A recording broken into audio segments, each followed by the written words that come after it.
It's time for Milberger's Gardening South Texas, live from Milberger's Landscaping and Nursery at 1604 in Bulverde Road. During the next 2 hours, our experts will help you with your gardening questions when you call 210-308-8867. That's 210-308-8867. Or come by Milberger's during the show and have your question answered in person. And now it's time for Milberger's Gardening South Texas on 9:30 a.m. The Answer. And welcome to Milberger's Gardening South Texas on 9:30 a.m. The Answer. Milton Glueck with Dr. Calvin Finch, Mark Peterson, and we anticipate you are going to give us a call or come by and visit with us. We are at Milberger's at 1604 on Bulverde Road. It's a beautiful day, nice, bright, and sunny, but it's still pretty. Milberger's is always pretty with all the color. You haven't mentioned it's hot and humid. No, I didn't want to discourage anybody from coming, Calvin, so I didn't mention it was hot and humid. What? Oh, you're too high? Okay. So, no, it is hot. But, oh, okay. You're getting all kinds of input. Yeah, all right. Well, you give the weather, Calvin. Why don't you tell them what the weather is today? Well, the weather is interesting to gardeners that it'd be real accurate. You don't have to have it be perfect all the time for them to... they should be getting ready for the fall vegetable gardens now, which I spent with some help pulling the weeds out of my vegetable and cut flower garden, and it was hot and humid out there, but it's kind of exciting when you get the ground prepared, and then the next step is to get the fertilizer down and some compost if you got it. 2 inches deep is always good. That's one we don't mention it as much as we used to, Mark, but this is one big compost pile in the south. And the compost breaks down very rapidly, even if you leave it on top or till it in. It decomposes rapidly, which is a good thing. That's why you want it to do it right at the beginning of the season. Yeah, and it really makes a difference in your garden. Not necessarily for the nutrients. There are some good nutrients in there, some nitrogen, but the organic material in general, it's one of the few materials that can improve both sand, water holding and drainage. Yeah. So for both sandy soils and clay soils, it is the one substance that you can apply to both. Yeah, it's a great material, and it's available. You can get it at the suppliers. If you got a pickup truck, you can get it put in the back of your pickup truck, or you can get it at places like here at Milberger's in bags, and that works pretty well and is much easier to apply. But so that's consideration. And then I always like to recommend the application of 1959, about 10 cups per 100 square feet of the bed. Do you recommend that now? Oh, yeah. Really? Oh, I thought we weren't fertilizing until it got cooler. No, we're fertilizing to prepare for the vegetable garden. The incoming vegetables in the next very cool. 2 Okay, weeks. so we're fall. You incorporate now differentiate between the lawn and the vegetable garden. Okay. But the lawn, we wait until about October 1st. So until the lawn grass has changed its chemistry. The day length has contributed to it, but once into the fall, the lawn quits growing a lot. Right. And just when it gets access to nitrogen, it stores it ready for the spring. Like stores it in the roots? Yeah. Yeah, okay. Yeah, ready for fast action in the spring. But I guess that's a little misnomer too, because spring fast action in the spring for our lawn grasses is generally about May 1st. Hang on to that for a sec. I didn't get to finish. So come by Millburgers at 1604 on Boulevardy Road, and you can visit with us and see a few butterflies. I'll say. See a lot of butterflies. Or call us at 210-308-8867, 210-308-8867. And I'm sorry, but I just wanted to give out the number and stuff. Were you at a stopping point, or did you have more that you wanted to say? Well, we got 2 hours left, so there's plenty to say. All right, Mark. But that's a lovely segue. I'll throw it to Mark. Mark, what's happening? You were out there running around that area right over there. What'd you see? There you go. You're such a professional. I love it. Thank you. Okay. All right. Well, Calvin was talking about how to prepare for the fall vegetable garden. Guess what we have? We have all fall kinds. Vegetables? We have all kinds. Okay. We have tomatoes. We have some okra. You can still get that into the ground. It's a transplant. Okay. And we have peppers. We have all kinds of peppers, jalapenos, serranos, Anaheims, sweet bananas, bells. We have several different kinds of bells. The tomatoes, Ruby Crush, Red Snapper, Amelia, Patio. One called Heat Master. Oh, tomato? That's an older one. And, that's a tomato, right?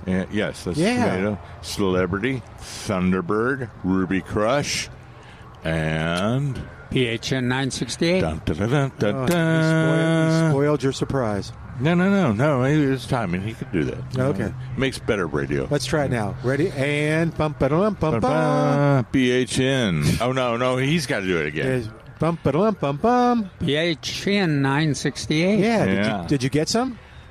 I already have. Oh, you already got your. I got mine yesterday. 7 of them from that seed that we got. Okay. Yeah, Wow. he got them from seed. But if you didn't grow them from seed, come over to Millburgers and get some. I've been eating a few. Oh, good. And just to let you all know, I got a call today. The person who does it was normally out, and as soon as she got back in, I got a call today from the request line, if you will, for Millburgers saying that they were in. So that works great. So if there's something you're looking for, just call that and put them on the wish list. What was it that you got a call for? About the 968s. Oh, okay. I put it on the wish list, and sure enough, they called me today and said, hey, they're in, come get them. And she gave me the size of the pot and the price and everything. She did great. You know what else is over there that we kind of overlooked? Phoenix is there. I think that's a semi-determinate. Mm-hmm. And the Better Boy is over there. That's a semi-determinate. Is it semi? Yeah, it leans more to indeterminate, but I'd do that one in the fall. So which one? Better Boy. That's I'm not as he's not as confident. Not as what? There's so many neat semi-determinates and proven rodeo tomatoes over there. So it's a test. So go get your Celebrity or Thunderbird or Tycoon, and then play around with it. And is Better Boy an heirloom? No. Oh, it's not. Yeah, it's one that you would likely be growing in Indiana or Michigan or Minnesota. But it is an heirloom, or no? It's a hybrid. No, it is not an heirloom. Okay, so never mind. But it is indeterminate, and that's where you'd be growing it in the Midwest. No, I got that part. Yeah, cool. All right, that's good. I think it's kind of Mark and I are hesitating because it's kind of a follow-up to some of the other tomatoes that are in that line. I can't. So Big Boy. Yeah.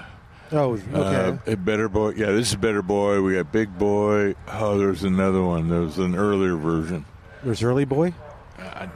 No, I'm just sorry. Could have been. But we saw what we. Well, there's Early Girl. Yeah.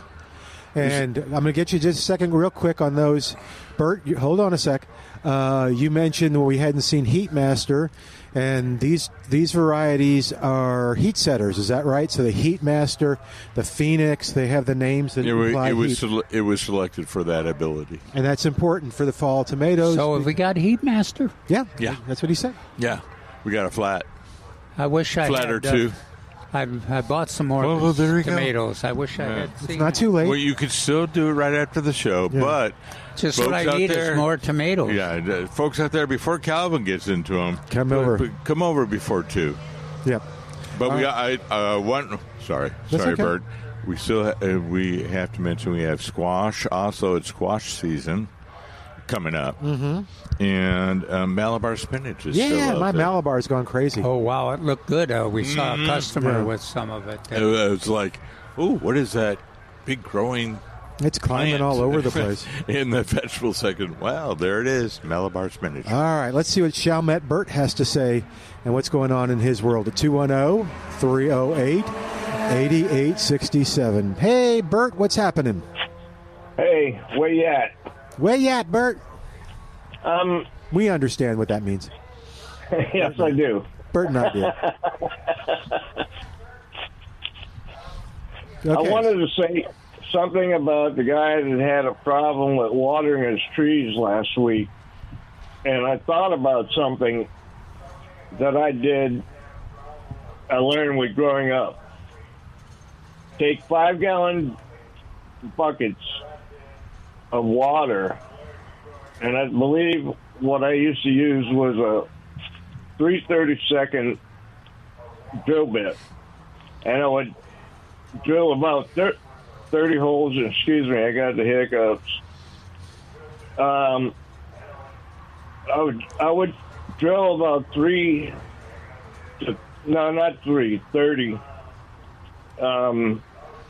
holes in the bottom. Mm-hmm.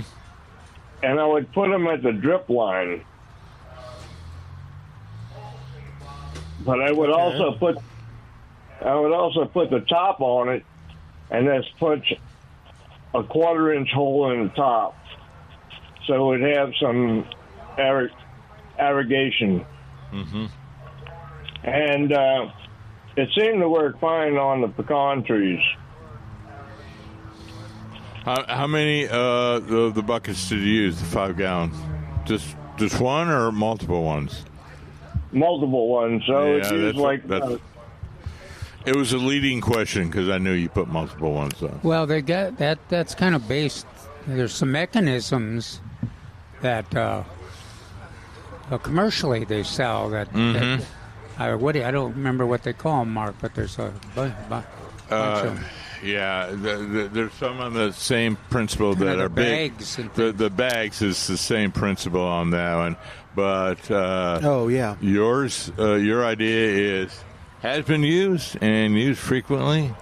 I remember the conservation vice president, Karen Guz, her father used to the big trash cans or big 55-gallon drums and did pretty much the same. No, that's kind of. I didn't think about the trash cans. That's cool. The neighbors love that one. Yeah, I know.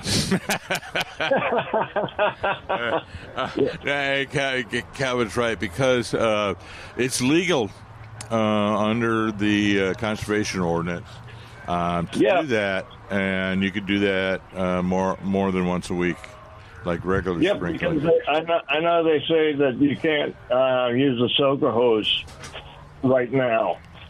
Right. Well, you can as long as you're in your limited area. Yeah. One day a week because of the inconsistencies with soaker hoses and the longevity. They don't last very long, and so sometimes you'll be getting more water in a site that you'll have irrigation and it'll be free flowing. It kind of defeats the purpose of the drip system. That's why I said 3/32 hole. Yeah. So for those who don't know, that's a pretty small hole, and so it just seeps out and it waters the tree. Mm-hmm. Hey, so what else? What else could you use that for? Could you use that for a bed, for instance? Sure. Okay. So you would not very comfortable to sleep though. All right, let me see. Now talk about a water bed. Let me cut them off real quick. Turn cover up. Okay. No, what you do is you would put it in the middle of the bed. Okay. And so water does move laterally, horizontally. Oh, okay. Anyways, vertically. but because of our soil that we want to create for the vegetable bed, it would move more quickly down vertically than it would move horizontally. Oh, okay. So it would be inefficient. You'd probably have to do 2 or 3.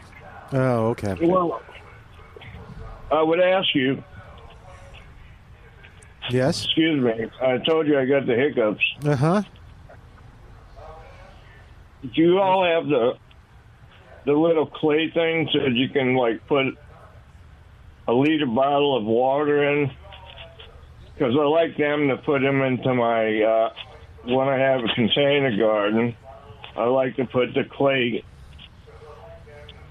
Yeah, so that when you water it, folks out there, what he's talking about is when you put the water in the clay, that it would leak out. Oh. Yep. I'm not going to say yay or nay. We'd have to ask somebody. But Okay. I think once upon a time we had that.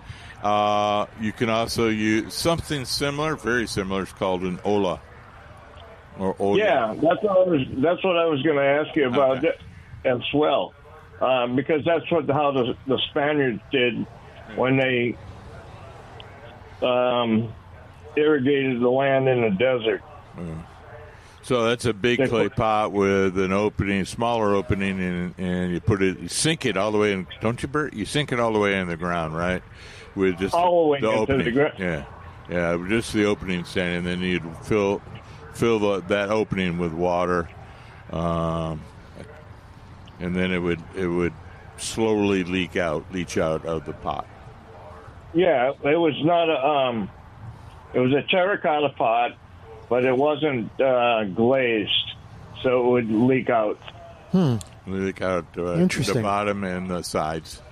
So, again, you're back to the slow watering. Mm-hmm. Okay. Well, thank you, sir. I got a question to ask you about squash, Mark. We were talking about that. What's the white squash that looks like a blossom? Looks like a what? Like a flower. Oh, yeah, I know what you're talking about, but what is it called? I'm drawing a blank, so I'm looking at Calvin. Yeah, it's just, let's see, a summer squash. Well, it'll come to Mark and I about an hour and a half into the show. We'll put out the word. Is it patty pan? Yes. Okay, I was just curious. That what I thought. Good. I didn't Google it. What? No, you did Google it. I Googled it. It's interesting because you type in white squash and it fills in the thing that looks like a flower. Yeah, and they're very good, and they work real well in recipes. It tastes like summer squash to me. I don't think I've ever seen it. Well, that's what I was going to ask, if it was good to plant that, as you were talking about, Mark, if it's good. You said it's a good time to plant squash. I was like, okay. Yeah, we're getting to the good time, so a couple more weeks. Yeah. Okay. All righty. Thank you all much. Thank you, Bert. Always good talking to you. You take care. We've got to take a break and come back in a moment. Was that another queen? No. Oh, what is that? Anyway, tell us. Look like a giant, but it could be a black. Okay. We'll come back in a minute on more of Milberger's Gardening South Texas. 210-308-8867 is our number. Call us with your questions or comments on 9:30 a.m. The Answer.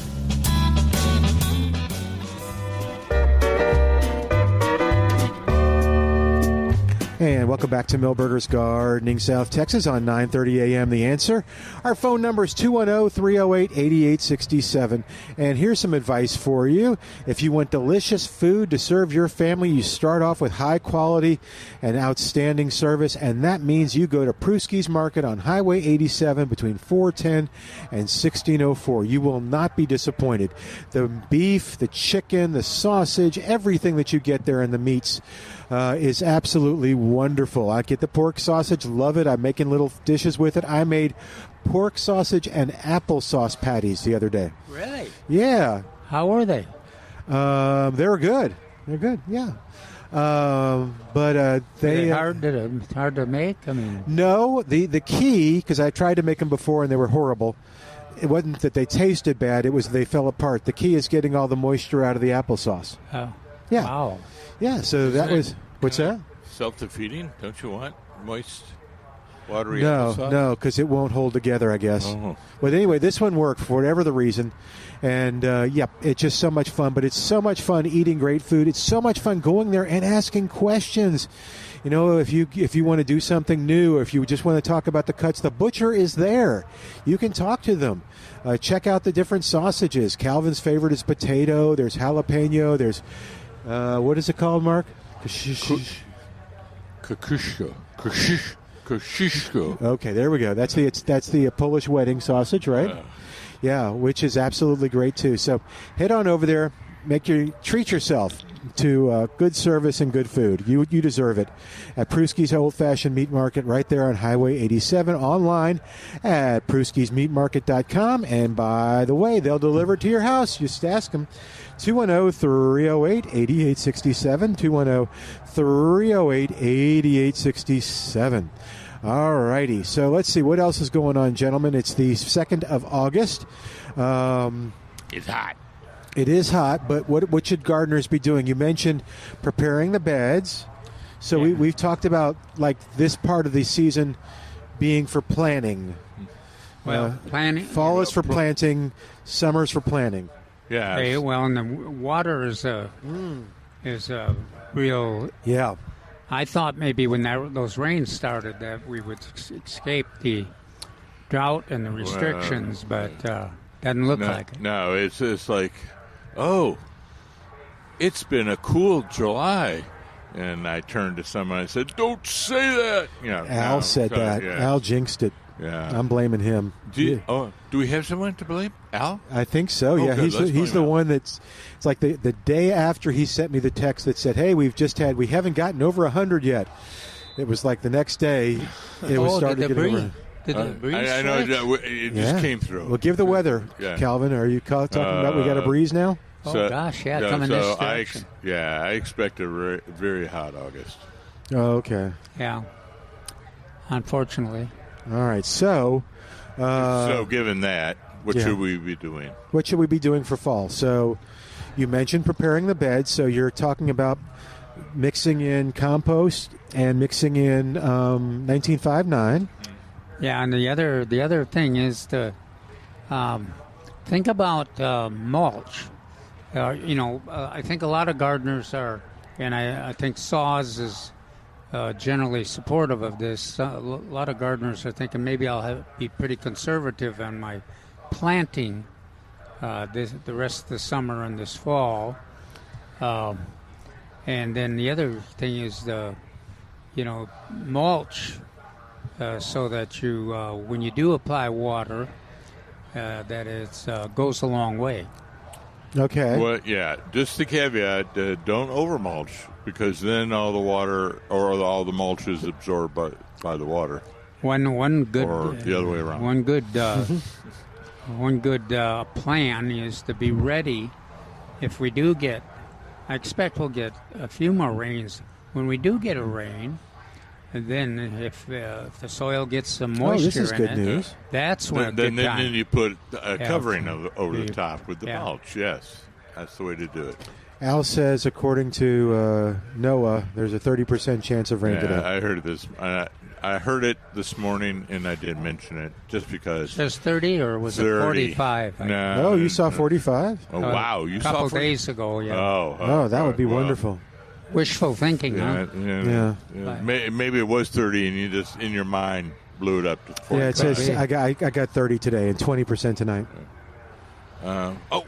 What? 30 today and 20% Tonight, yep. Yeah, if we add those two together, what are we going to have? Does it work that way? No, it doesn't. Okay, rats. So I'm planning. So if I'm planning for fall, the fall crops are things like the spinach, right?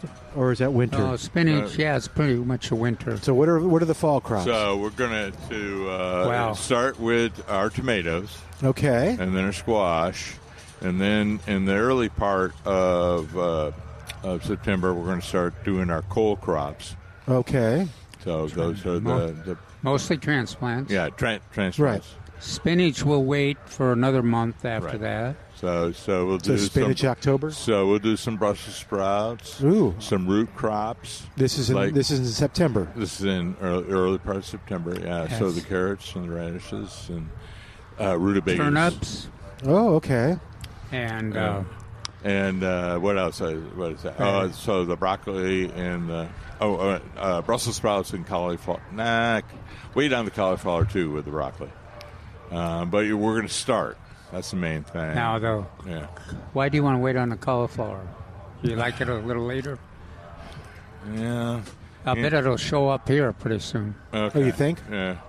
Okay. Well, I hesitate just for a moment because in my mind I did one before the other, and I can't remember which one. Oh I did yeah, before. broccoli always. Yeah. Well, you can plant cauliflower at the same time as broccoli. You just don't get a yield. Broccoli is wonderful in that you get a fast harvest, and then you will get a lingering harvest, and that's when we, like Mark and I last year, talked a lot about the whether we like the smaller heads or the big heads on broccoli, and a lot of cooks, and that translates into gardeners like those later harvests in broccoli. What is the one? Oh gosh, I just heard of another green. Cabbage. No. Yeah. So cabbage is one. yeah. So yes, it is. So the other one is cucumbers. Oh. And bush beans. Ooh. And Those are fall crops, or we can Yeah, plant these those are now. fall crops. See, I had to go back to my notes. I had to go back to Yeah. my So can we book do? here. Because y'all were talking about bush beans a couple weeks ago. Yeah. Turnips, rutabaga. So in the second Beets. part of beets. Mark's There you go. favorite, beets. Mark hates beets. but in the southern Mark hates beets like it's personal. Yeah. So, so then the latter part of September, and then starting into October, then we're going to start looking at the collards, kale, lettuce, and spinach. I love that. I love collards. What about for folks who kind of like seed stuff? Is it if I want to do something by seed, what do I do? All kinds of them. The radish, the beets, Okay. lettuce, turnips, Yeah. Okay. So carrots. Carrots are the So these Celery? are so the earlier in the by seed usually, but Okay. But yeah, I need to do the lettuce. I guess. Oh, we could do the Crawford reseeding lettuce. Oh yeah, Too early or no? yeah. It's got a mind of its own. Oh, okay. But they list it. I saw some pictures in the solar networking. Yeah, and you know what I'm wondering? So in the place where I had the Crawford reseeding lettuce, there's not a lot of things that are coming up. The grass, there's not a lot of grass, but all these little trees that seem to be coming up, and I'm wondering if that's the lettuce. Could be, but it's a little early. They didn't Is it? Okay, doesn't then like it's- that heat. And it's probably No, little trees. Definitely does not like heat. Okay, particularly then at never night. mind, because it's definitely hot. Okay, that's a good thing, too, is container plants and this heat. Should I move them to a shadier spot? Should I just keep watering them more often? They look beat up some days. Yeah. Of Yeah. two minds at the Carolina Farms, which at my house and my neighbors. We didn't have good luck with bush beans earlier in the year. We had to move them around because they were getting scalded. Oh, wow, okay. But on the other hand, I have to move my orange because I need 2 more hours of sunlight. So to answer your question is, some pots need to be moved around, but some pots need to be moved in more sun. We have a hibiscus in a pot, and it was doing okay, and then it got hotter into the hundreds, and it just started doing terrible. So we just moved it into the shade, so it's not getting full sun, and it's happy as can be. Is it producing anything? Yes. Okay. Even tomatoes in this kind of weather Need a little shade. go respond to having a Yeah, little we've shade. had. That's right. We've had listeners who call in about the shade cloth. Not the shade cloth. Well, we can talk about that. But they create something that blocks that afternoon sun. Or as simple as a large piece of cardboard. We've had people say just latter part of the day they'll put this large piece of cardboard in front of the pot and to give it a little shade, and that seems to work. That's a good idea. I could do that. Well, and if you're growing like Ruby Crush and BHN 968, you can plant a couple of them in a little heavier shade, and then a couple of them in the full sun, and then and the first ones to produce will be the shade, and then they'll kind of move to second place after the cool weather shows up, if it ever does. Okay. Yeah, when the temperatures start getting down below 70 at night, then we'll really get a response. I'm still trying to think of what that green is that we. The other one. So Yeah. it was. What isn't it? It was cabbage, and I said cucumbers, and neither one of those. Wasn't cucumber, wasn't cabbage, wasn't spinach, wasn't Swiss chard? No. Swiss chard, kale. Yes. It's Swiss chard? Oh, okay. So, Yeah, that's a wonderful one. right here. Oh, okay, cool. Right here. It's on my Yeah. list. It's on my list. I like that one because it keeps producing. It's kind of like collards. It keeps tastes good and keeps producing late in the season. On the Book of Faces, I sometimes get a Jacques Pepin and some recipes, and he had a delicious sounding Swiss chard au gratin. So it sounded just a little, yeah. You know, I make fun of kale, saying that it's not same my way. favorite, but Luby's, one of my restaurants I like, has a kale salad that's unbelievable, and it's I think part of it is that it mixes the other greens with it, and including cabbage and then a little vinegar and everything. So you the can- unbelievable part is Is what? Oh, unbelievable. I'm strongly hanging on. I'm to that sure it's part. good. I'm sure it's Well, good. it is Luby's. Everything at Luby's is good. Yeah, there you go. Oh, and then I just can't understand that Mark doesn't like their beet salad. Gosh, that's so good. Don't get him started.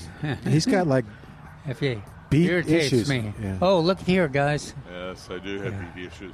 What's a what? What?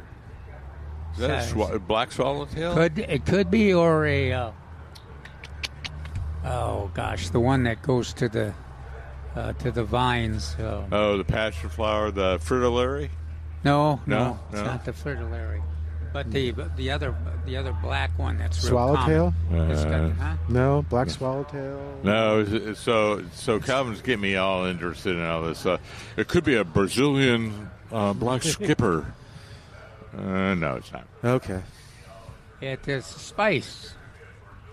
It's Spice and it's the makes black. the galaxy go around. Black wings have kind of the little orange squares on it down at the base, whereas the black doesn't have those. It'll come to you. We'll take a break and then it'll come to you. Spice swallowtail. Spice. It's- Spice tail swallowtail. Really? Oh, I haven't heard you talk about that. No, I really don't. You're right. Okay. But I've got one of the vines I planted years ago, and it's finally. It looks a lot like passion vine. It has the same kind of fruit, but that's one of the main foods of the spice tail.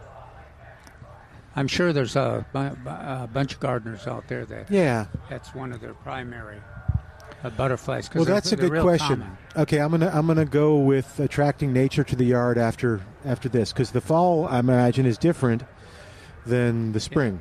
Yeah, August I think is the best. Oh, butterfly okay. time. We'll talk about that in a talk minute. about that, All right, 210-308-8867. We want to hear from you. What's going on in your gardening world?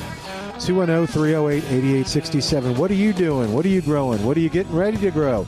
210-308-8867. More of Milberger's Gardening South Texas, live from Milberger's Landscaping and Nursery, 1604 on Boulevardy Road on 930 a.m. The Answer.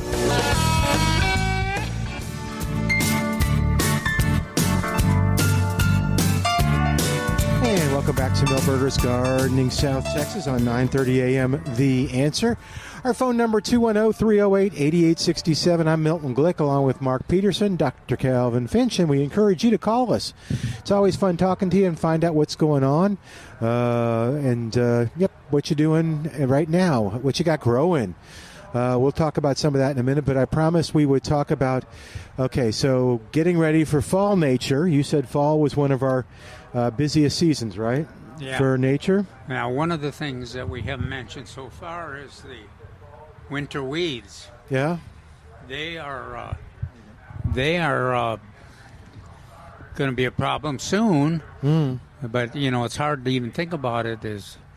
but if you think about last year, how thick they were, and you probably want to if you had problems with them in your lawn or even on some of the shrub borders and places, you might want to put a pre-emergent down and look at see if you can recall which were the toughest weeds you had, the most prominent. Bed straw. Oh, gosh, yeah. Thistles, dandelions.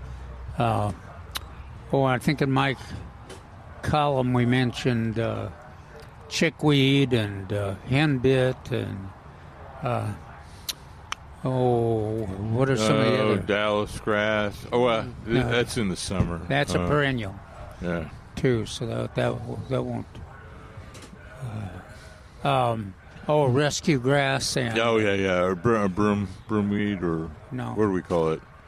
Stickers. The sticker, light green. Yeah, but that one is in March that we do. But for the winter weeds, we do it now. Okay, now you do the pre-emergent? Yeah, pre-emergent. Crew is one. Something with an active ingredient, dimension in it. Yeah.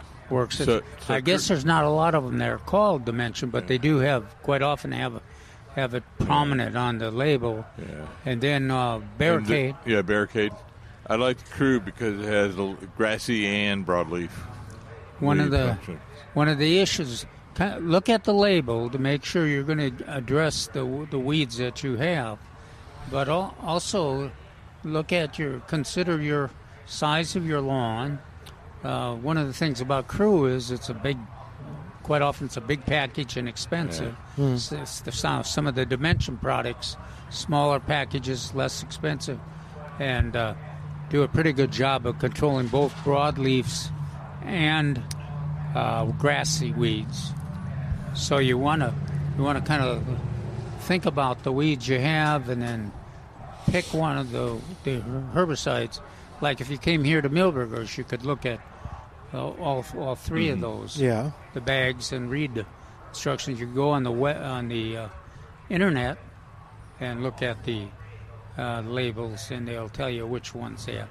The thing about them too, they store pretty well, those pre-emergents, and pretty effective. So if you get them on at the timing's well, you follow the label instructions, then you shouldn't have as much of a problem. What is that, Mark? Can you remember what is the weed that? It's not the sandbird, but it's got the little seeds that stick. Oh, I call them speargrass, because I don't know the official name, but that's is that the one where it gets like little spears that gets in your shoes and your socks? Well, yeah, or just little. I always think of it as talks about a population group. So I want to say it has cleaver in the name, but I'm not quite sure. Yeah, but it's one that if you got pets, they really get full of it. Yeah. I still my poor Tilly still has some of them around her nose. Look up cleaver. Not two E's, no, an E and an A. All right. 210-308-8867. 210-308-8867. Yeah, if you can help Calvin out there with it, call us and tell about that. What that weed. But you know what? I do want to talk about. We slightly disagree on the spring. What's your feeling on fall application? What's the dates for fall? Well, I would apply. I always target August 1st. Okay. And pretty comfortable with even going, especially in a year like this, to September 1st, because with the lack of rain. But the thing that's going to happen with the lack of rain, you're seeing this already, that the cover, grass cover and the weed cover is getting pretty sparse. So that means that if we get a significant rain, those winter weeds are going to come up gangbusters. Oh, okay. Yeah. So I always use Diez September 16th. That's right. I remember you talking about that. So that was always my target date on that one. But Calvin is correct. I do have a feeling that we got a lot of dormant seeds out there. A lot of dormant seeds. And if we have a period, maybe 2 or 3 days, or 2 or 3 watering events, rain events, we're gonna see a lot of growth. Did we try sandburrs and grass burrs already? No, that's in That's it. That's March. one group. They're just maturing right now. They're Okay. a summer weed. Okay. But I didn't know if that was the weed you were looking for. I did in my, I think in my article today, I mentioned the sandburrs. And this is kind of your last chance to poke the sandburrs out with your spade, while the burrs are still hanging on the plant. Because the minute they get mature, they start falling off, then it gets difficult. They're all spread all over. And they get on your pets, they get on your jeans. And then they're spread that way. Right? Or shoelaces. So I went to Wilson County yesterday afternoon. Guess what I came home with? Sandburrs. Sandburrs? That's right. And gophers? No, not gophers. Just the sandburrs. Okay. And I didn't know I had sandburrs until I tried to take off my boots. Oh, yeah. And then I found out. Yeah, shoelaces are very, tough. very painfully. Yeah. It was my shoelaces. But there's it's not as effective as popping the seeds out. If you're going to pop the seeds out, if you got a big yard, just kind of target the area where you got the most traffic. Yeah, target where they are, and then go ahead and do what you wrote in put the them in the article. garbage bag. Yeah. And throw them in the garbage. But if they're already starting to fall. In some places they're loose and hard and Yes, I found out. mature. Yeah. Then you might want to try the old piece of the carpet trick. You can tie an end of carpet piece with a rope that goes on both ends, and you drag it. Yeah. If you got a riding mower, that's the easiest way to drag it. Throw some small children on it and give it a little weight. Teenage kids, yeah. That was Mark Peterson's advice, by the way. So just remember, the views of Mark Peterson do not necessarily represent those. But what'll happen is if you wait, and then you'll say, "Gosh, I wish I had done that." I'll pop those because especially around the front of your door and the back of your kids' or playthings. Where the dog trails like to go. Well, and it doesn't take the dogs long to figure out where they're safe on the path. Oh, really? That's funny. Yeah, you can. Like when I cut to the corner of the yard, my dogs have a different path than I go. Because they know the route to avoid the sandburrs. Very interesting. Yeah, that's not like Mark's child and carpet thing. You don't want them on the dogs. All right, 210-308-8867. You mentioned your article. Let's end the hour talking about your article in the Express News and in the Austin American-Statesman. That's right. It turns out that as they've been using it in the Austin American-Statesman for at least a month, I believe. All right.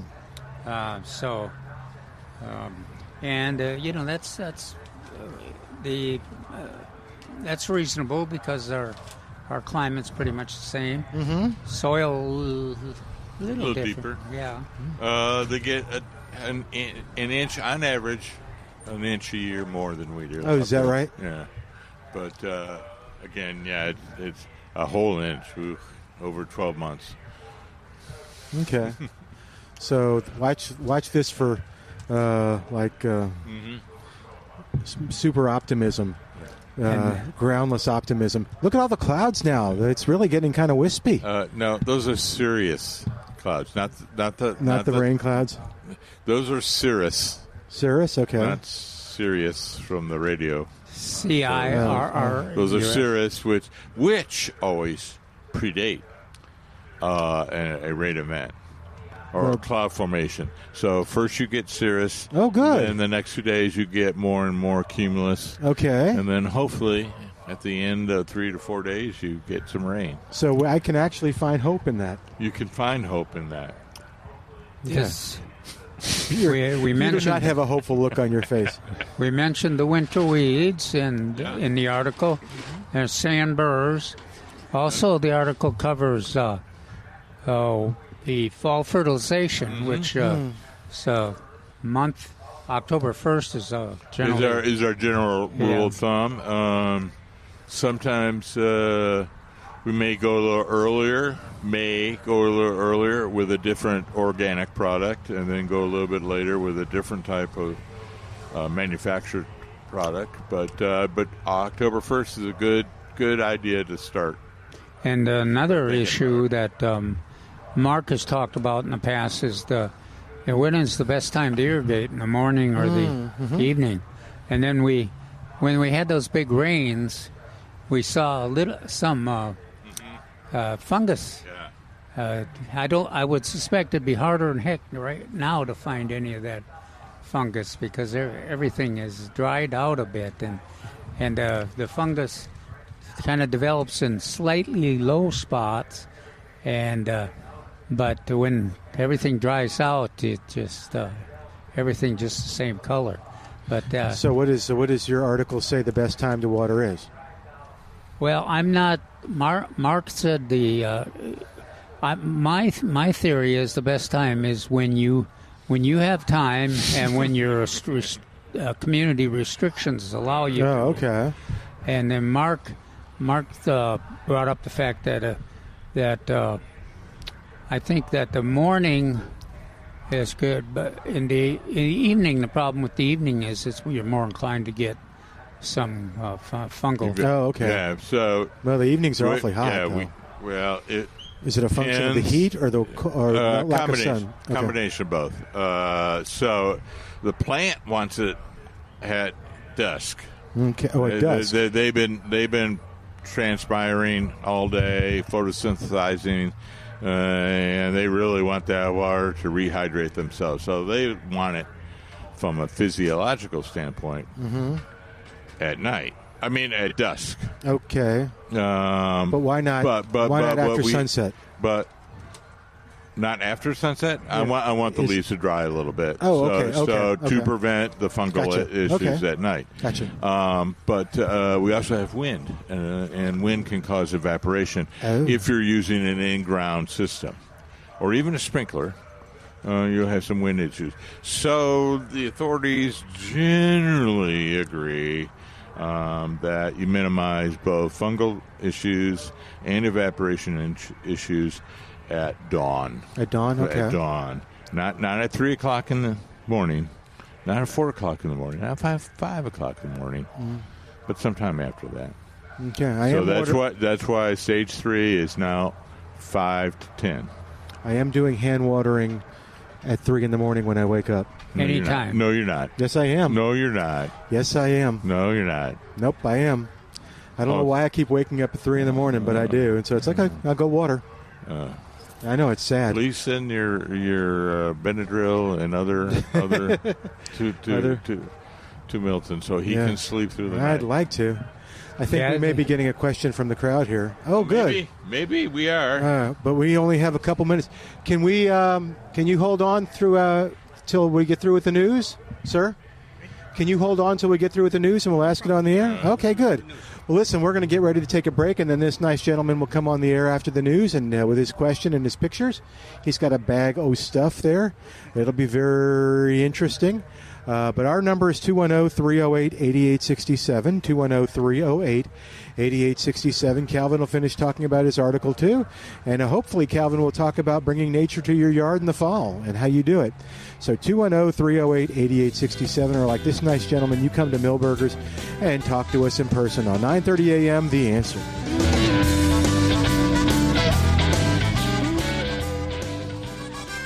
We're back with Millburgers Gardening South Texas, live from Millburgers Landscaping and Nursery at 1604 in Bulverde Road. Come out to visit or call us at 210-308-8867. That's 210-308-8867. And now back to Millburgers Gardening South Texas on 9:30 a.m. The Answer.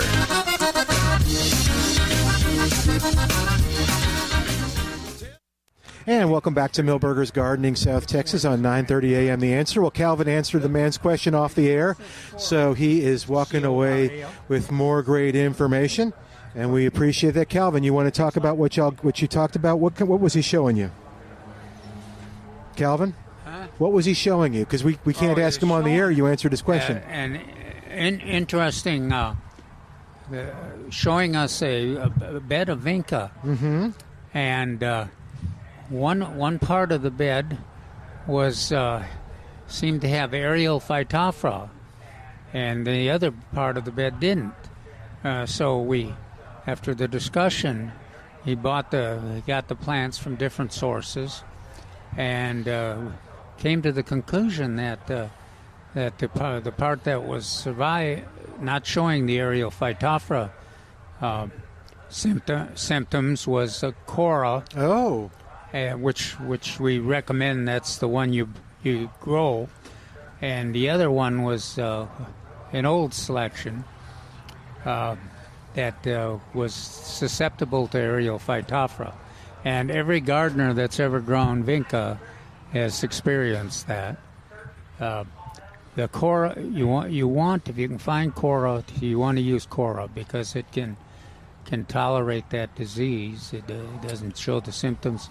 And the old varieties, the non-cora, are quite often susceptible to the aerial phytophthora.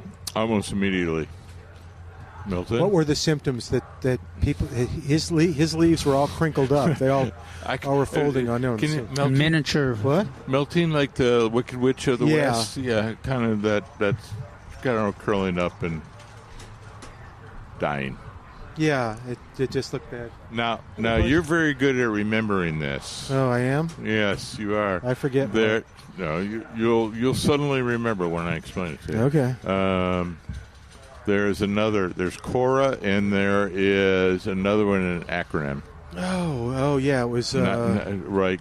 Better disease. Yeah, better disease resistant or extreme disease resistant, or it's RD something. Okay. I'll look it up. But yeah, look it up for it. But anyway, that's what you want to look for is Cora or this other name. And variety. if you have any question about it, XDR.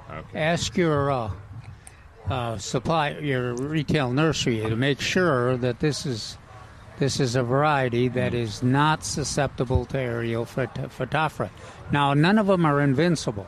Okay. But the old varieties that we had 15 years ago. Yeah, so it was like everybody was producing vinca, and this is great because of drought resistance and deer resistance and everything.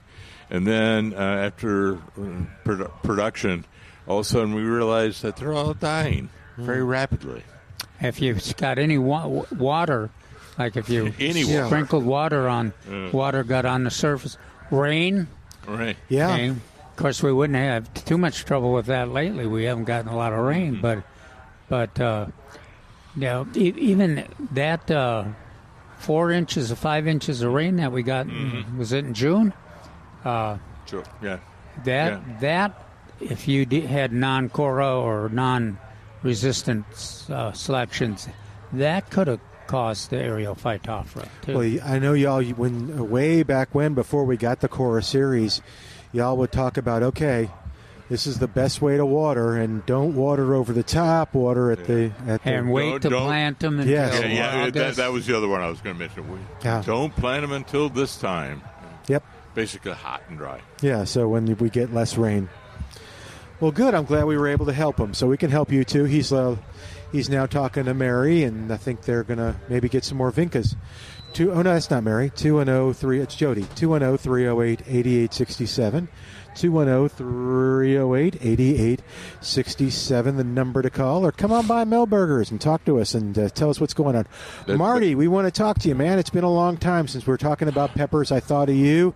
You were the Rio Grande Gold guy.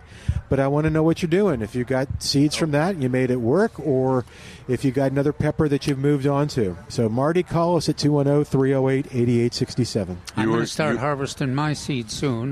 Good. I got a plant loaded with peppers. Yay. Oh, on your Rio Grande Gold? Yeah. Yeah, Greg needs to call us. I suppose I have to ration them out. So yeah, you will have lots of people coming to your door. Because our last bunch we didn't get a lot of plants out of that. Yeah, well, and I think you were right when you told me that I planted it too soon. Too soon. Yeah, because I planted them immediately. Mark is and Greg did too, and he was later planting, and he was really right this year. Yeah. How did yours work out? He forgot. No, you already know the answer. That's why you're smiling. That's why I do know the answer. Yes. It's okay. He gave them away. It was made. I gave some to John over at the men's garden. Oh, there! I feel a segue coming on. And then I had some that I let die. Yeah. So talk about Men's Garden Club. Men's Garden Club. What is that? And is it meeting this week? Yes, it is. Okay. The first Thursday of every month. I was supposed to check whether they're meeting in August or not, didn't I? I just thought of that now. That was my work from last week. Anyway, they check on their website. They have a lovely website. I don't think they met in July. It was in July. It was either July or August. They're not meeting. They weren't meeting. So what am I looking for? Let's be real positive. Tell me what I'm looking for. No, I got that. But what am I looking for on their website? Whether they have a meeting. Okay, get involved. General meeting except June, July, and December. So it's they're going to have at 7 p.m. on the first Thursday of the month. So which that is coming up at the Garden 7th? Center, 7 o'clock. Oh, cool! It's in the evening. Yeah. When do you think it was? I don't know. Be like other clubs, and it'd be like in the middle of the day. No. That's why? Okay. I thought you've gone to some of those, haven't you? No, I haven't gone to. I need to go to one. Well, you need to go to one. Yeah. All right. Do they have food? Yes. Oh, they do? They do. Oh, gosh, they have very good food. Okay. Well, this is one of the reasons why. Let's see if it talks about the topics or stuff, or is theirs kind of different than... no, they usually will have a speaker. Okay. And we generally meet about an hour beforehand, meet and greet, and then we'll have a speaker at 7. They don't do, Calvin, thank you. They don't do tool sharpening, do they? No. Okay. Just checking. Anyway, so Calvin, that's where my seeds went. So I gave half there are my people seeds that are away. listening that they're going, oh, man, what is that? That makes for really bad radio. Sorry, dude. Okay. All right. Now you got me. Sorry. Is it as bad as the hiccups? No. As birds' worse. hiccups? It dogs all over are going, hey, though, what was that? Yeah, that one dog was really going after you now. Okay. 210-308-8867. You were saying, so we're talking about the Men's Garden Club. It's off the rails. Okay. Oh, yeah, I'm talking about the Men's Garden Club. It's great. They have a little meet and greet, and then they have wonderful food, and then they have the meeting. Lasts about an hour 15 minutes. And speaker. usually a really interesting speaker. Mm-hmm. Yeah, I was in March talking about fruit trees. I can't remember when I was, sometime last year. But and then they have some really neat events where they're special They like the Christmas party and everything where the food They is have even a group tamalada where they make tamales, and so that's fun. And then they also have a summer picnic, and that's where I think maybe that's where the June meeting was canceled. Oh, I They got you. usually Oh, have because the picnic. June, yeah. Can you have someone call us tomorrow? Can you make a call to someone and ask them to call us? Yeah. if you can remember. Yeah. No. I know exactly who I call. Good. but maybe short notice. So. Oh, okay. We don't have to do a lot. Just we'll do it at their convenience. Well, we know who the president is. Yeah. That's what I'm saying. That's why I do have his number. So. All right, 210-308-8867. He's been on our show. Yeah, he sure has. Is that Albert? Yeah. Okay. All righty. And then something else dropped on Friday. Friday, August 1st, where I had 2 videos from the Gardening Volunteers of South Texas. They did 2 Go Gardening videos. One of them was at Chris Park. Oh, okay. Which is a beautiful little enclave just off of South Flores, almost to South Alamo. It's a beautiful park. It's free. It's open to the public, but go online to learn the times. I was interviewing the director, so that's why I'm hesitating. I don't remember. You want me to look? Times. Yeah, you could do that. Chris Park. So it's not Chris's Park. I found out right before I did the program, which is very good because I would have been mispronouncing it. Oh, good. There it is, Chris Park. It looks pretty. Yeah. Oh, so nice I walkway. encourage everyone to go to that and watch the Go Gardening video and learn all about it. And then the other was. So were you talking just primarily about the park? Yes. Okay, good. Ooh, Park and some of the plants. There's a really nice write-up on the website, on the Gardening Volunteers website, if you want more information on Mark's program. And then the other was with Lee Marlowe from the San Antonio River Authority. And that was about a little new park adjacent to Confluence Park on Mitchell. And it was a creation from the Canadian, American, and Mexican governments. And the main thing was the propagation of both birds and butterflies and moving through the continent. And so all the plants are highly pollinator friendly. Pollinators, yeah. Friendly, yeah. Yeah, pollinator friendly was a good way to describe it. Okay. Small, peaceful park with flowers and greenery adjacent to Ruby City Art Gallery. Yeah. Okay. Ooh, dogs. So that's Chris Park. That's Chris Park. Right. I'm sorry. Yes. Yeah. And so the other video, Go Gardening video, was about the North American Friendship Pollinator Park.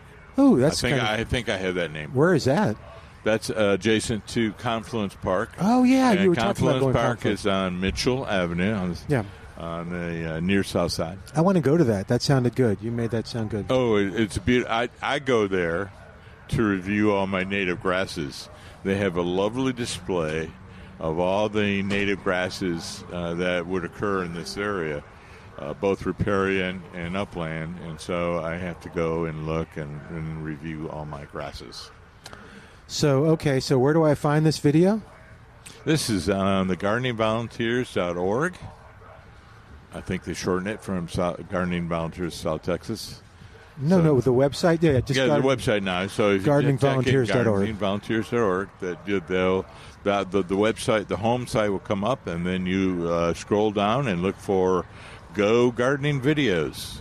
And for 30 days, the most recent August videos will be on, and then those videos will be transferred to YouTube. Yeah. And you just do Gardening Volunteers South Texas, YouTube, or YouTube Gardening Volunteers South Texas, Go Gardening, and all the archived videos will be there. It's a great opportunity. So we've got Calvin's articles to help you, the Go Gardening videos to help you, our show to help you. We are helping you have a great gardening experience. Just call us at 210-308-8867. All right, so do you want to talk about, well, we only have a few minutes before the break. What can we talk about before we talk about bringing nature to your yard in the fall? Did you finish? I don't know if you finished talking about your article. Well, we brought up the point that we need, based on the testimony and the calls we get, a lot of folks are having trouble with lawns. Part of it is, of course, we've had a drought, and we have restrictions, so we can't water always when we want to. But the other thing is that our landscapes have matured. You know, we've been on this show for 26 or 28 years. I don't remember which, and a lot of landscapes have gone from newly planted shade trees to nearly mature shade trees. Yeah, big old shade trees. And they had Bermuda under them. Folks are having trouble with their lawns, and they say, "Well, let's get some more grass." You know, I had Bermuda grass. Let's try San Augustine grass.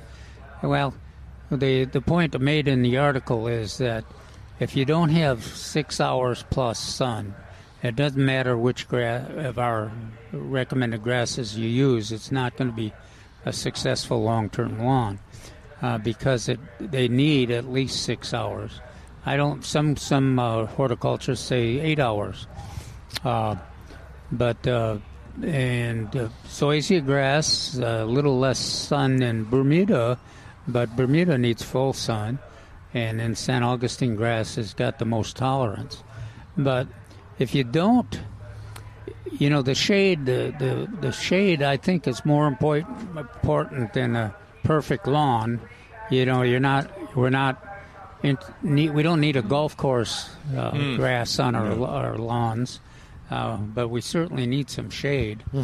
But the one of the real obvious options is to switch from lawn grass that requires a lot of sun to one of the ground covers that is shade tolerant.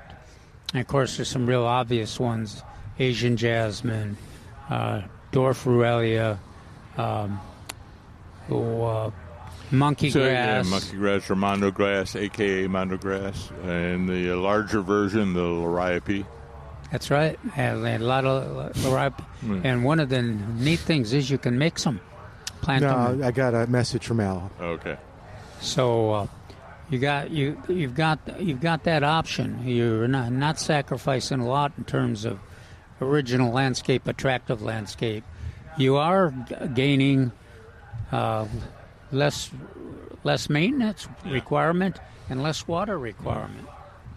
And then you could also go with flowering perennials, Turk's cap, shrimp plant. Ooh, yeah, shrimp plants look good. Scarlet salvia. That's my big three. What else do you think? Some of this bat-faced kufia or some of the other kufia, Mexican heather. What else do you think, Calvin? What else? Flowering plants and shade. Well, of course, our blue plumbago. Yeah. Yeah, that's a good one. Yeah. So you got a lot of choices if you can grow one of the taller ones. But if you want a semblance, the ground covers that looks like lawn, well, a great place to go look for examples is what is that neighborhood south of the downtown? So King William. King William. I don't live in King William. That's too expensive for me. So I live in the poorer section of that area.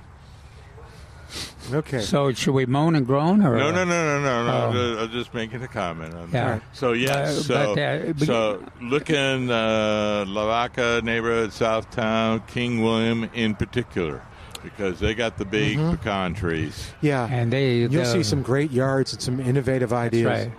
Layers and that's the thing. A lot of times we think, I can't grow. I don't like shade because it's all green or so. But no, there's lots of stuff that you can plant and texture. That's the real key. Yeah. And once they're established, they're very, very easy to maintain when you compare them to our lawn grass for sure. All right, 210-308-8867. I think Bert is on the line at 210-308-8867, but he wants to correct us on something. Bert, are you there, or did I get that wrong?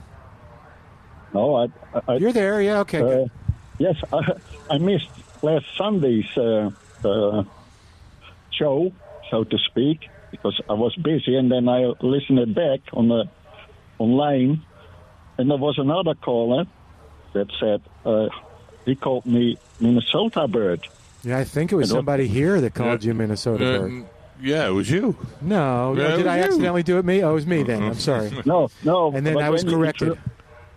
Then you interrupted him and changed the whole subject, and the time was up. So, and you asked me to call, but I don't know why. Oh, okay. Nice. No, we were making sure that yeah. So you are Michigan bird, not Minnesota bird. Is Michigan still a state? I thought Minnesota took over. No. It's the other way around. Yes, of course. We may just split Wisconsin in half, and we take one and you take the other. Yeah, Okay. no, I don't think in Minnesota they grow such wonderful veggies and fruit.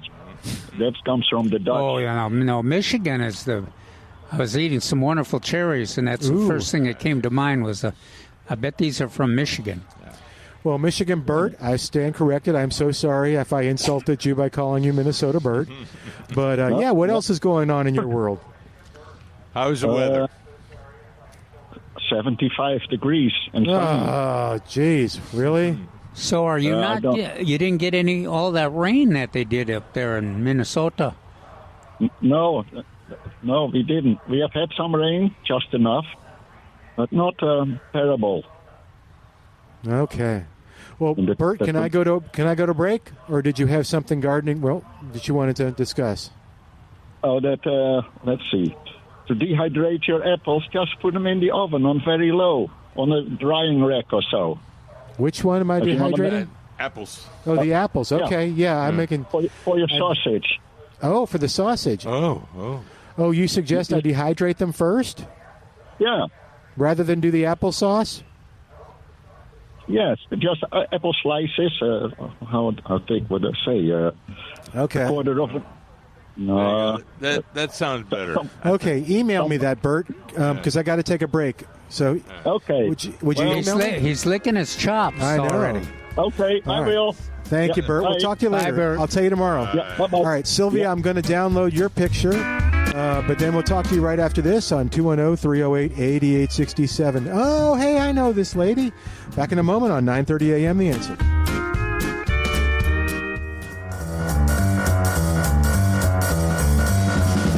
And welcome back to Millburgers Gardening South Texas on 9:30 a.m. The Answer, 210-308-8867.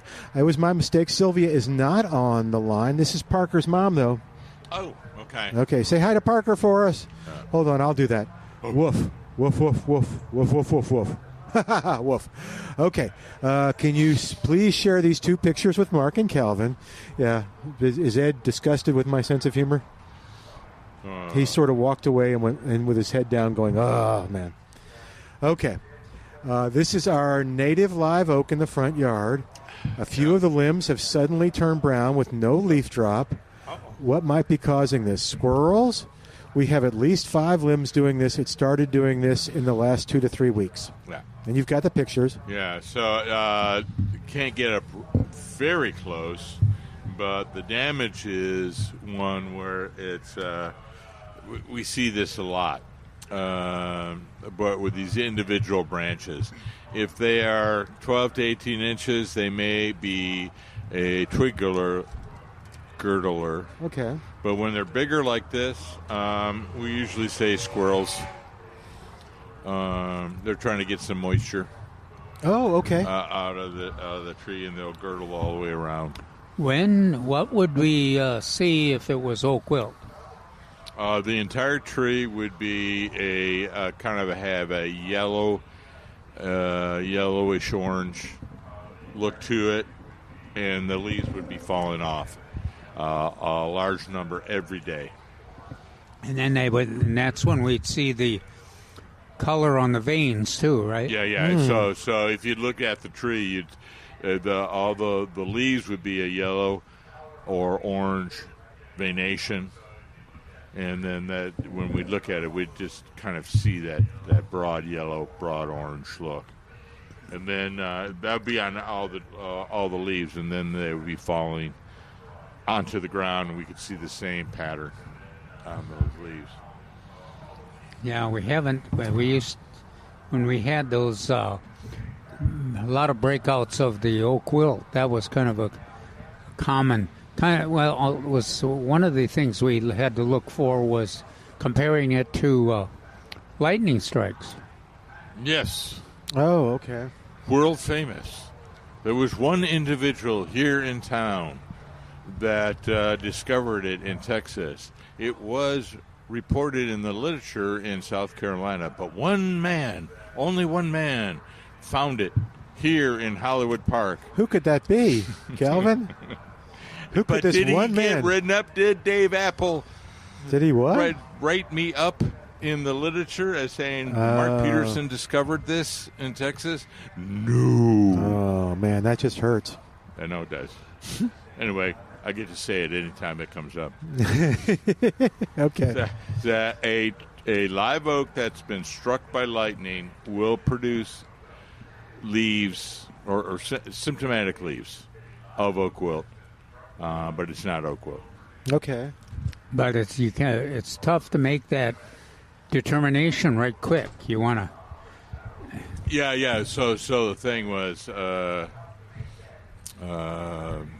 whether or not to identify it as oak wilt and to suggest treatment options or so. Well, actually, on live oaks or oak, any lightning struck tree, it's a roll of the dice.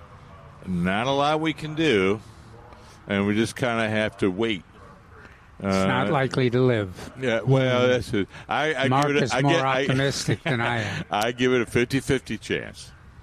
Okay. Now, what does Sylvia do? You said hers is not this. Hers is not squirrels. oak wilt. It is probably squirrel damage. Okay. They are looking for moisture and sweetness from the phloem, producing the glucose. Carbohydrates from the tree. So what should she do? Is there anything to do at this point? Well, there's several options, but we'll just say no. The main thing is to go ahead and thoroughly water the tree. And that means a good soaking. I prefer soaker hose at the drip line or just interior part of the drip line, and that's 2 hours minimum, 4 hours optimal. Okay. Twice a month. The in the absence of rainfall. Okay, so besides the obvious violent methods of getting rid of the squirrels. Oh, so you notice I didn't say that. I know you didn't. So is there any way you can make the tree less appealing to squirrels? No. Like you would do birdseed, for instance? No. Okay, you can't spray it with pepper water? Or, no. Okay. You have to spray the entire tree. Right. Or all the branches. Right. Yeah. Well, okay. All right, I'm just trying to find a solution. I could. That would be. I can just see that Milton trying to do that, and we'd have to go visit him in the hospital where because it's burned burns from the things. Okay. Yeah. Good point. Milton has received 90% of chili burns all over his body. Okay, never mind. It's a bad idea. I'm just trying to solve the squirrel problem for poor Sylvia. Sylvia, why is Parker allowing those squirrels to get in that tree? There you go. Now there's an That's answer. A solution. Well, I would guess that Parker has enlisted them as good friends, just like he did for all of us. Okay. He just likes adding to his list, man. So Parker's in the shade right now, just panting and going, I'm not moving. Okay. 201-308-8867 is our number, 210-308-8867. So give us a call. What's going on in your gardening world? We want to know what you're picking, what you're harvesting. Calvin, you're harvesting your EHN 968, a few. And your Ruby Crush, or not yet?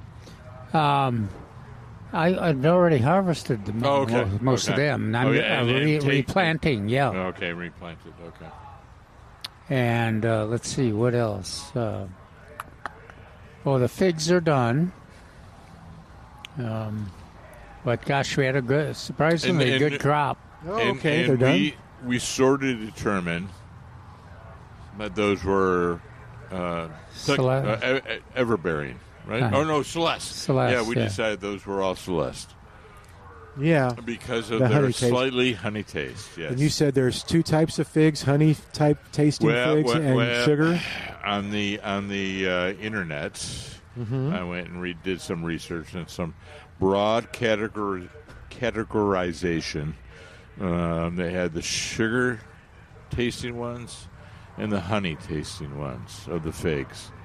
And this particular paper grouped them according to big, broad categories.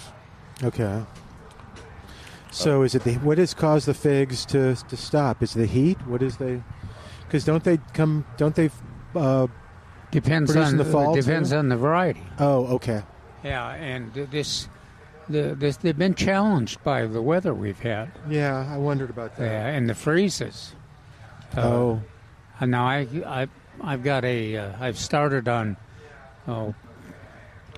cutting out the dead branches in mine, and also cutting down the hackberries that are inside there, and, the other unwanted seedlings. And of course, as I continue that task, then I add the stump and vine killer, so that to the hackberries. Yeah, so that those unwanted seedlings will not pop up again. And I think a lot of that rain that we had in June, gosh, that stimulated a lot of. There's a lot of Mark mentioned the seed in waiting, just waiting, and hackberries for sure were waiting. China berries, all kinds of even sumacs and things were sitting out there just waiting to sprout the seeds. And so a lot of I suspect there's a lot of landscapes that have unwanted seedlings there, and now's a good time to get at it other than the heat, because there isn't, without the rain and with all the heat, there isn't a lot of new germination right now. But the ones that are in place are certainly growing and filling up every inch of space they can find. Now, is it too late for me to try to do my idea with rooting the fig, or is it the heat bad? Or you mentioned it's not blooming, it's not figging anymore. I think see if you can explore the traditional way they do which is figs. Well, is of cutting. Right. Yeah. But I need the cuttings. Yeah. Okay. Just like you did. What's that? Yeah, I got to get cuttings, though. So. I think, if I remember correctly, up until very cold weather, you could do cuttings. Oh, okay. So, if you have some time in the next couple of weeks, next couple of months, you can go ahead and try some cuttings. Well, where do I find cuttings? On your plant. No, I understand. I don't have a fig tree. No. Just look at me and going, well, I know where some is of a certain variety. No, well, I don't know. All right, 210-308-8867. Of a certain recommended variety. Yes, I know, but I don't know that that's going to happen. All right, 210-308-8867, the number to call, 210-308-8867. All right, we'll take a quick break, come back, and the guys will continue to talk about gardening and what's happening and all that, and answer your questions at 210-308-8867. Back in a moment on 9:30 a.m., The Answer.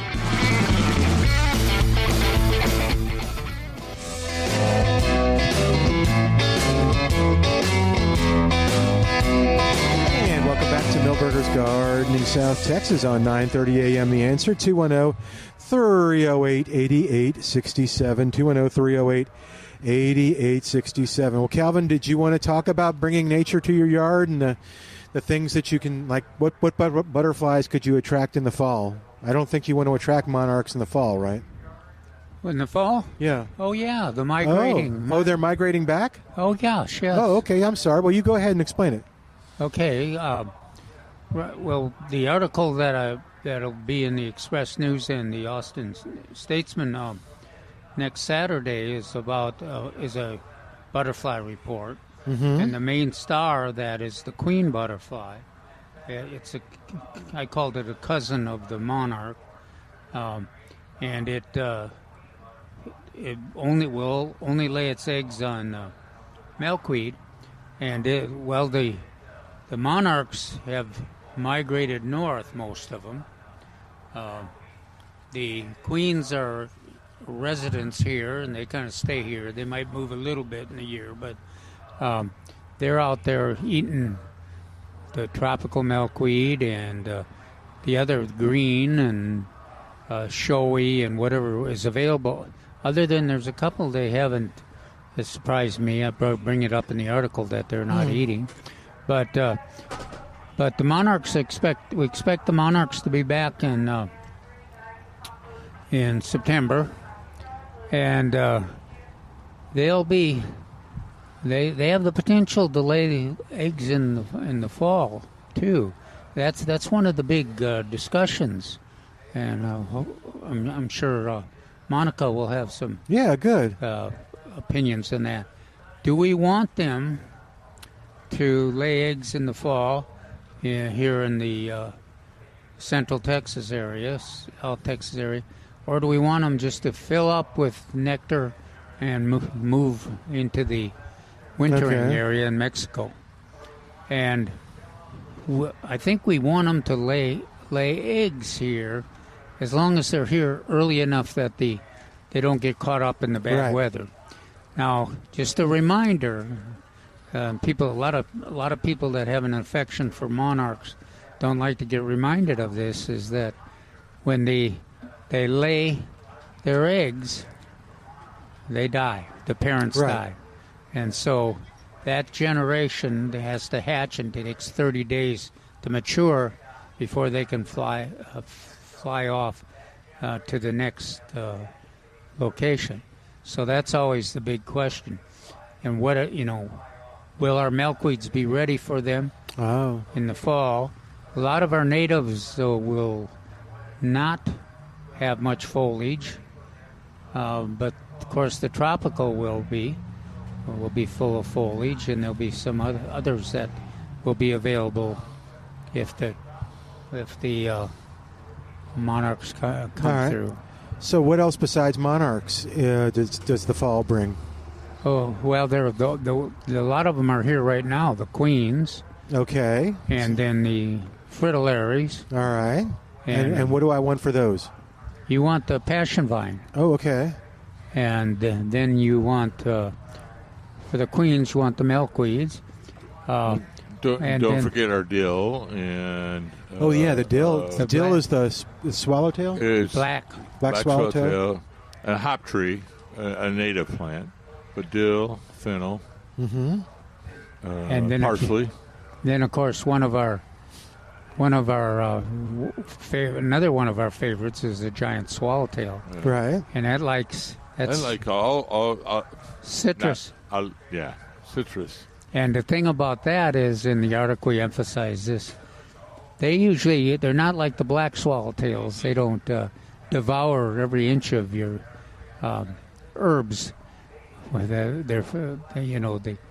The fennel, they don't eat every leaf. Eat it, all the way down to the ground. So you can kind of leave some of their caterpillars on the citrus without reducing the crop too much.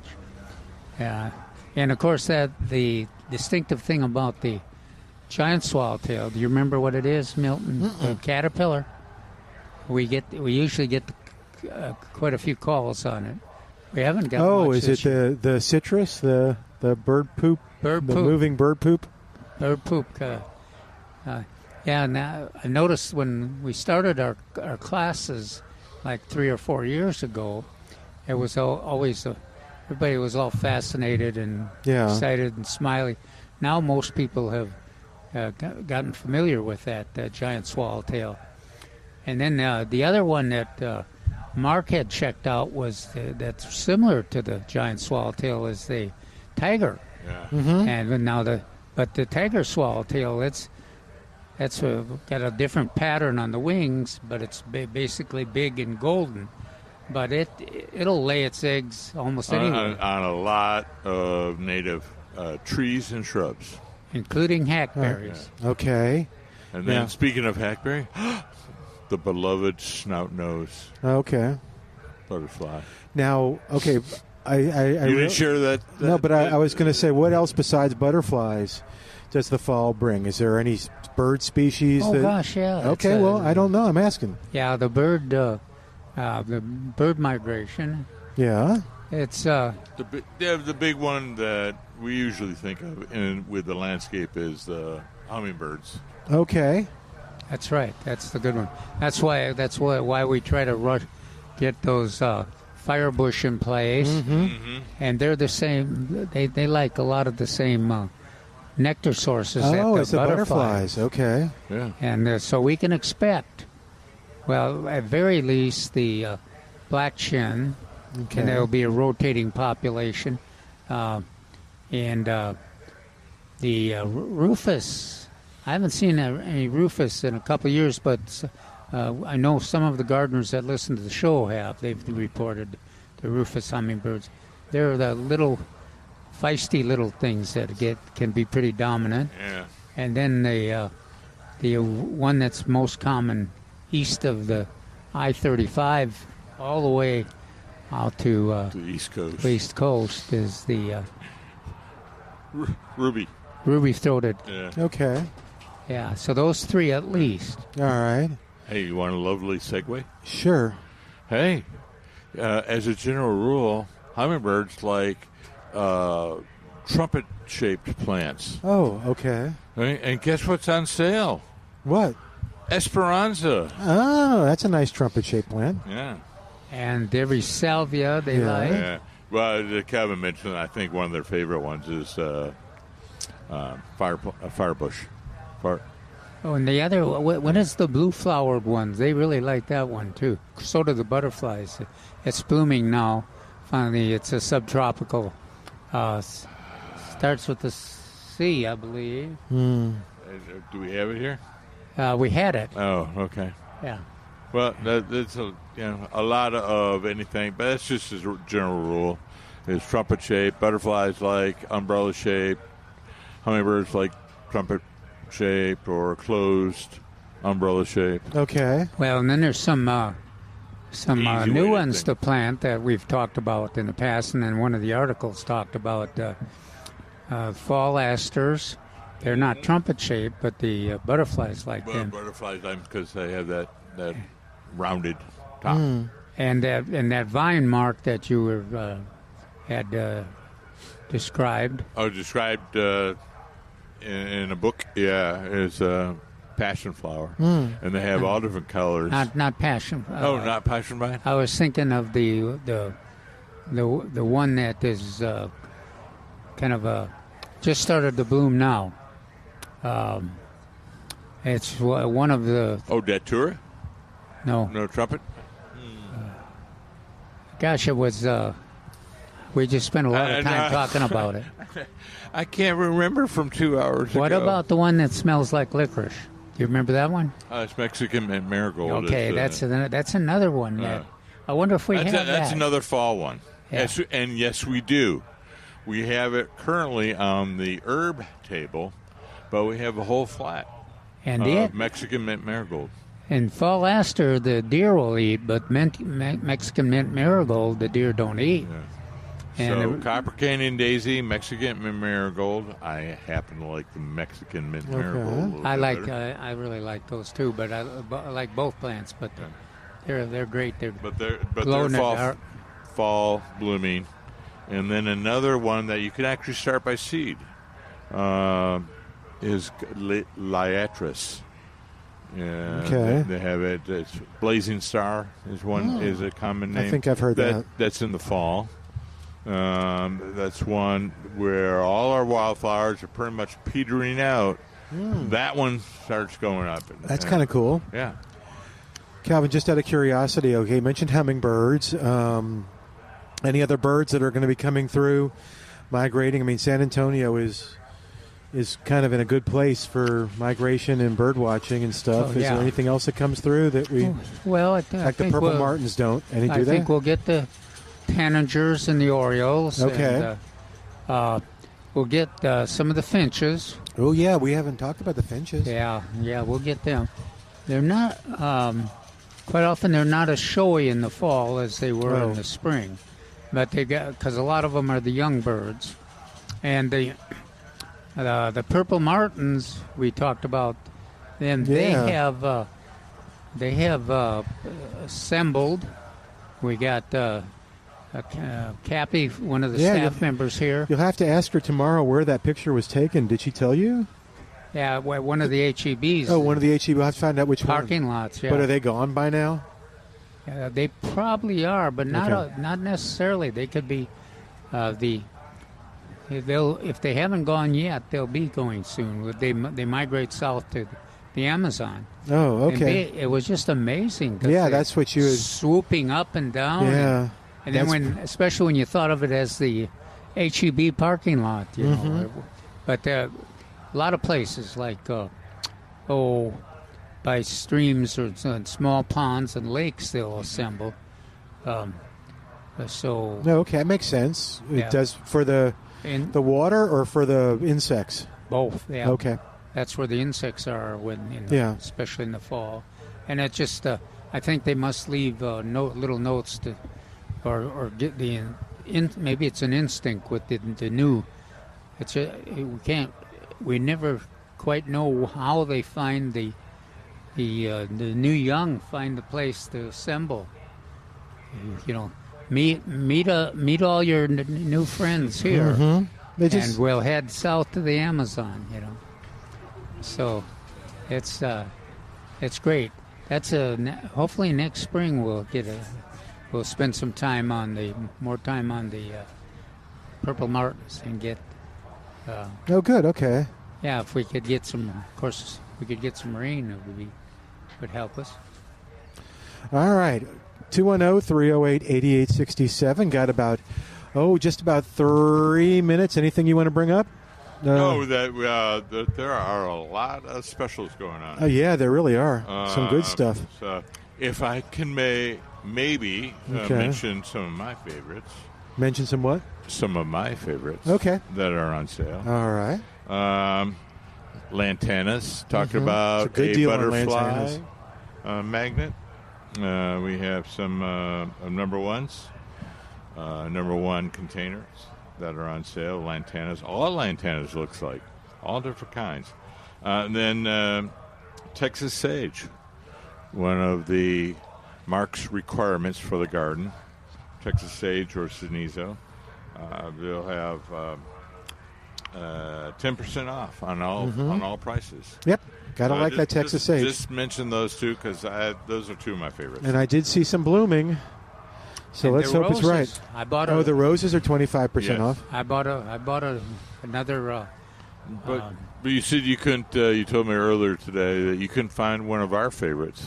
Mrs. Dudley Cross. I had lost one in the 10 I had planted, and so I was going to replace it. But You didn't see it here, but I know we'll get one because that's one of our favorites. I broke down because guess what I did find? Okay. Uh-oh. What one did you get? What would you guess? Martha Gonzalez. No. No? I got a ton of Martha Gonzalez. Belinda's Dream. No. Katie Road. Carefree Beauty. That's it. Okay. Yeah, there was one Carefree Beauty back there. I knew it. I felt kind of like it was the It was a sign. pet. This poor pet all by itself.